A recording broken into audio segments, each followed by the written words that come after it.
School வந்து RT apply பண்ணும்போது school வந்து ஒரு கிலோமீட்டர் டிஸ்டன்ஸில் தான் இருக்கணும் அப்படின்னு கொடுத்துருக்காங்க. அப்ளை பண்ணுற ஆர்டியூ ஸ்கூலு எந்த வயசுலேருந்து அப்ளை பண்ணலான்னு டேட்டும் கொடுத்துருக்காங்க. எலிஜிபிள் ஏஜ் வந்து எல்கேஜிக்கு வந்து பார்ன் பிட்வீன் எப்போ பிறந்திருக்கணும்னா ஆகஸ்ட் 1, 2022 ஜூலை 31, 2023 வரை நம்ம வந்து எலிஜிபிள் ஏஜ் கொடுக்கலாம்.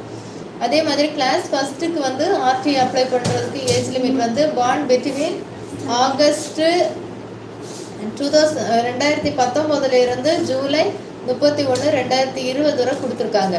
இன்கம் லிமிட் பார்த்தீங்கன்னா ஃபேமிலிஸ் வந்து வித் ஆனுவல் இன்கம் வந்து வருஷத்துக்கு இன்கம் எவ்வளோ இருக்குன்னா 2 லட்சத்துக்கு கீழே தான் இருக்கணும். அதுக்கப்புறம் அப்ளிகேஷன் சப்மிஷன் டேட் வந்து ஏப்ரல் 20 மே 18. டாக்குமெண்ட் வெரிஃபிகேஷன் வந்து ஸ்கூலில் பண்ணுவாங்க ஏப்ரல் 22 மே 19, 2026.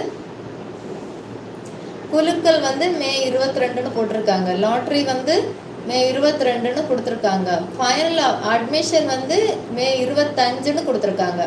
25 மே 27 வரை இந்த ஆர்டிக்கான அப்ளிகேஷன்ஸ் அட்மிஷன் எப்படி இருக்குன்னு கொடுத்துருக்காங்க.